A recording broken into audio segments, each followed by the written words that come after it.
Chapter 4. There must be something. Poirot, I said, as soon as we were outside, there is one thing I think you ought to know. And what is that, mon ami? I told him of Madame Rice's version of the trouble with Nick's car. There is, of course, a type of person who tries to make themselves interesting by telling you surprising stories of things that never really happened to them. Such people will even injure themselves to make the story more credible. You don't think that Mademoiselle Nick is of that type? No, indeed. All the same, it is interesting what Madame Rice said. Why say it, even if it were true? I agree, I said. But tell me, Poirot, why did you insist on getting this cousin to stay? Consider, Hastings. To find a murderer after a crime has been committed, well, that is simple. Or it is to someone of my ability.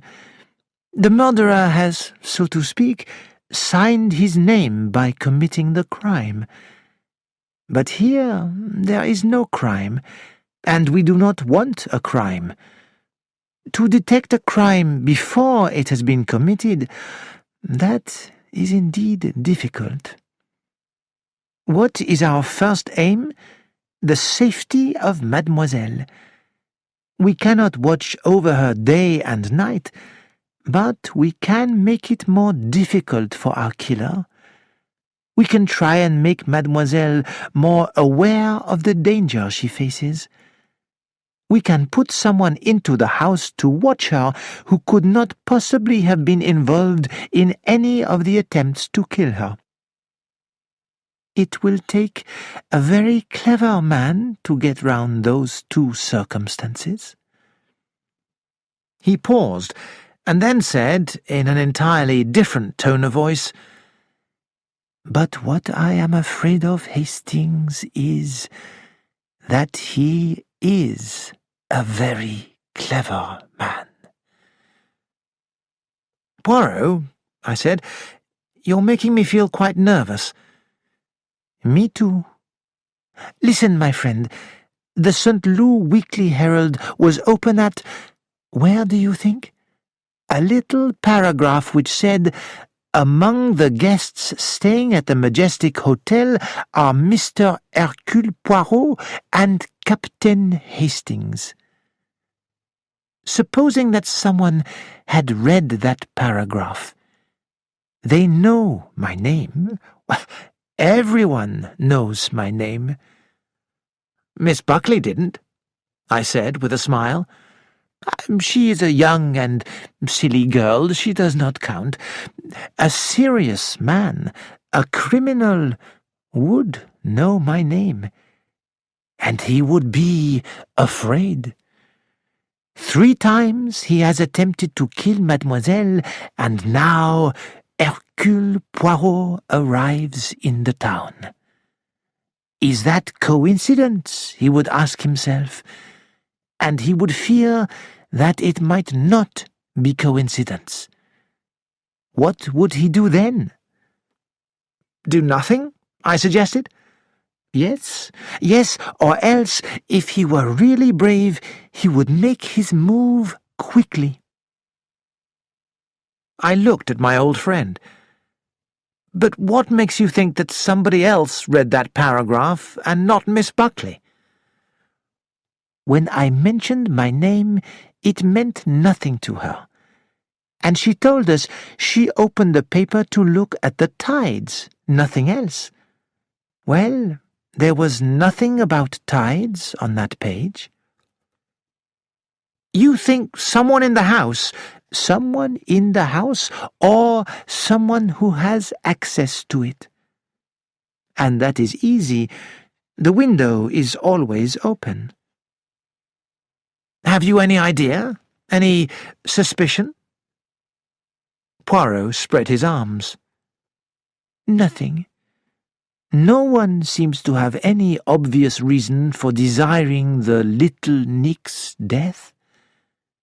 The house goes to the cousin, but does he want a broken-down old house with a heavy mortgage? We must see this Charles Vyse, but the idea seems unbelievable.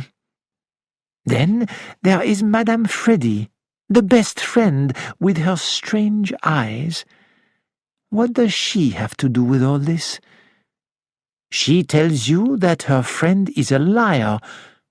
Why? Is she afraid of something that Nick may say? Is that something connected with the car? Did anyone deliberately damage it, and if so, who? And does little Nick know who? Then there is the handsome Monsieur Lazarus. Where does he fit in? Commander Challenger— He's all right, I interrupted quickly. Oh, of course you think that, because he has been to what you English think of as the right school. Happily, being a foreigner, I do not think that paying a large amount of money to attend certain schools means that the people who attend them will be all right. They are as likely to be thieves and murderers as anyone else. I make my investigations free from ridiculous ideas like that, but, in fact, I do not see that Challenger can be connected. Of course he can't, I said warmly. Poirot looked at me thoughtfully. You have an extraordinary effect on me, Hastings. You believe so strongly in Challenger's complete innocence that I am almost tempted to believe in it myself. You are that completely admirable type of man, honest, honorable, willing to believe what people like Challenger tell you because they went to the right school. You are easily tricked, Hastings.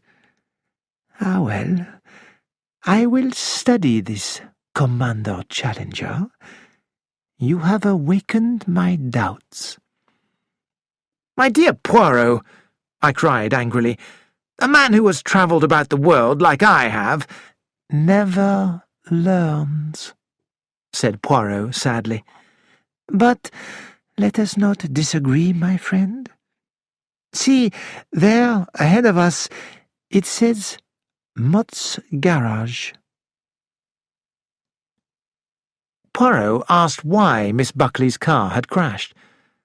The garage owner spoke quickly and technically, but some facts were clear. The car had been deliberately damaged. So now we know, said Poirot as we walked away. The little Nick was right. It is annoying that tomorrow is Sunday when lawyers do not work. We cannot now visit her cousin Charles till Monday. The answer to one little question might make a great difference. Because if Monsieur Charles Vyse was in his office at 12:30 today, then he can't have fired that shot in the garden of the Majestic Hotel. Should we examine the alibis of Nick's 3 friends at the hotel? That is much more difficult. It would be easy enough for one of them to leave the others for a few minutes. But, mon ami, we are not even sure that we have been introduced to all the characters in this play yet. There is the respectable Ellen, and her husband. We have not met him yet. There are the Australians at the cottage, and there may be friends of Miss Buckley's whom she has not mentioned.